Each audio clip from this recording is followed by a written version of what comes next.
अक्सर आपने लोगों को कहते हुए जरूर सुना होगा कि यार पैसा तो बिजनेस में है और बिजनेस करना सबके बस की बात नहीं। फिर भी लोग रिस्क लेते हैं, अपनी किस्मत आजमाते हैं और अपना खुद का बिजनेस शुरू करते हैं।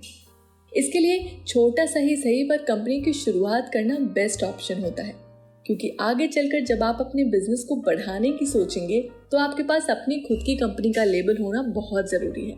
नौकरी करने से जिंदगी भर गुलाम रहोगे और कारोबार करोगे तो राजा बन सकते हो। ये कहावत बरसों से चली आ रही है, लेकिन ये बात जितनी सच उस समय थी उतनी ही आज भी अटल सत्य है। इसीलिए ज्यादातर लोग कुछ समय नौकरी करने के बाद अपना एक स्टार्टअप या बिजनेस जरूर करते हैं। यही कारण है कि ज्यादातर लोगों की इच्छा होती है कि उनका अपना कोई काम या कारोबार हो और वो अपने खुद के बॉस हो।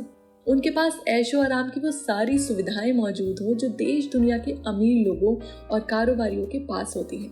भारत में ये चाह अक्सर यूथ में ज्यादा दिखाई देती है। ऐसे में यदि आप अपनी कंपनी बनाकर खुद का बिजनेस शुरू करना चाहते हैं तो हमारा ये वीडियो आपके लिए है। जी हाँ, पूरे वीडियो को अंत तक देखिए, क्योंकि इस वीडियो के माध्यम से हम आपको बताएंगे कि कंपनी शुरू करने के लिए कौन कौन सी फॉर्मेलिटीज की जरूरत पड़ती है, कैसे नई कंपनी की शुरुआत की जा सकती है और आखिर आपको कितने पैसों की जरूरत है। आइए वीडियो को शुरू करते हैं, लेकिन वीडियो में आगे बढ़ने से पहले इसे लाइक कर दीजिए, चैनल को सब्सक्राइब कर दीजिए और बेल आइकन को दबाना बिल्कुल भी ना भूलें, जिससे ऐसे कमाल के वीडियोस हम आपके लिए ला सकें। तो आइए बिना देर किए वीडियो को शुरू करते हैं। सबसे पहले करें registration.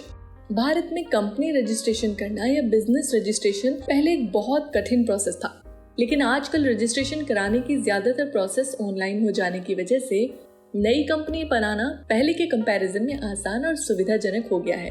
Online process registration start होने से साल 2015 में 3 महीनों के अंदर 21,000 नई कंपनीज का रजिस्ट्रेशन हुआ था। कंपनी या बिजनेस रजिस्ट्रेशन के लिए पहला तरीका ये है कि business form INC-29 integrated incorporation form भरकर सबमिट करें। ये फॉर्म अलग अलग फॉर्म का समावेश होता है जो कि मिनिस्ट्री ऑफ कॉर्पोरेट अफेयर्स की वेबसाइट पर उपलब्ध है। इसे ऑनलाइन प्रोसेस के जरिए भी भरा जा सकता है। जब INC-29 फॉर्म भर दिया जाता है तो उसके बाद चालान जनरेट करके स्टैंप ड्यूटी का भुगतान किया जाता है। इसके बाद रजिस्ट्रेशन ऑफ कंपनीज एंटरप्रेन्योर के द्वारा सबमिट किया गया form, documents, payment details check किए जाएंगे। अगर कंपनी का नाम एंड अदर डिटेल्स मान्य कर लिया जाता है तो कंपनी के नाम से रजिस्ट्रार ऑफ कंपनीज इनकॉर्पोरेशन जारी करता है। यहाँ सबसे पहला स्टेप है DIN बनवाना। कंपनी शुरू करने के लिए आपको सबसे पहले डायरेक्टर ऑफ आइडेंटिफिकेशन नंबर के लिए अप्लाई करना होगा, जो आप मिनिस्ट्री ऑफ कॉर्पोरेट अफेयर्स की वेबसाइट www.mca.gov.in पर जाकर कर सकते हैं। ये मिलने में आपको 1 से 2 दिन का समय लग सकता है और आपको कुछ फीस भी भरनी पड़ सकती है। दूसरा स्टेप है डिजिटल सिग्नेचर के लिए अप्लाई करना। ये सर्टिफिकेट जरूरी होता है, जिसके लिए आपको 400 से 2700 रुपए खर्च करने पड़ सकते हैं। तीसरा स्टेप है कंपनी के नाम का रजिस्ट्रेशन करना। हमारा नाम हमारी पहचान बने, जो किसी और कंपनी से मैच ना करे, इसके लिए 2 दिन का समय लग सकता है और 1000 रुपए तक की फीस भी। चौथे स्टेप में स्टैंप ड्यूटी करनी पड़ती है, जो ऑनलाइन होती है। इसमें कुछ इंपॉर्टेंट डॉक्यूमेंट जमा करने पड़ते हैं, जिसमें 3 से 7 दिन का समय लग सकता है। साथ ही 25,000 रुपए तक का खर्चा आता है। इसके अलावा कंपनी का पैन कार्ड बनवाना पड़ेगा, जो कंपनी के नाम से रजिस्टर्ड होगी और पैसों के लेन देन में काम आएगी। कंपनी रजिस्ट्रेशन प्रक्रिया के आखिरी में कंपनी का पैन परमानेंट अकाउंट नंबर और टैन टैक्स अकाउंट नंबर हासिल करना होता है। इसके बाद बारी आती है प्रोविडेंट फंड में रजिस्ट्रेशन की। अगर आपकी कंपनी में 20 या उससे ज्यादा कर्मचारी हैं तो गवर्नमेंट रूल्स के हिसाब से आपको प्रोविडेंट फंड में रजिस्ट्रेशन करना अनिवार्य है। इसके बाद आपको अपनी कंपनी का मेडिकल इंश्योरेंस रजिस्ट्रेशन यानी ESIC करवाना है। आइए अब जानते हैं कि कंपनी रजिस्ट्रेशन के लिए इम्पोर्टेंट डॉक्यूमेंट्स क्या हैं। दोस्तों, सारे प्रस्तावित डायरेक्टर्स का पहचान प्रमाण पत्र के साथ साथ पता प्रमाण पत्र भी जरूरी है।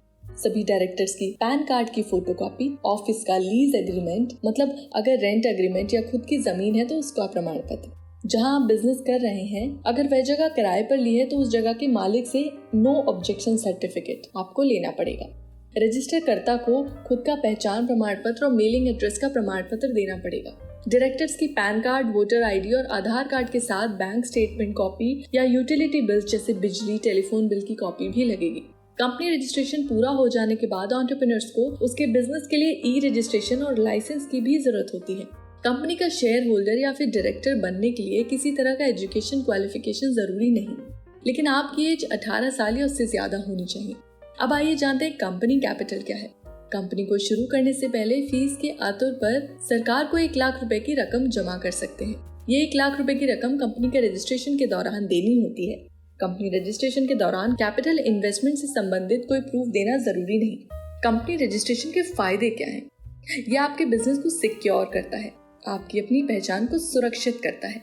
इससे कंपनी को प्रॉफिट मिलता है और रेवेन्यू रेज होता है। इटर्नल सक्सेशन कंपनी रजिस्ट्रेशन का सक्सेस की होल्डर है।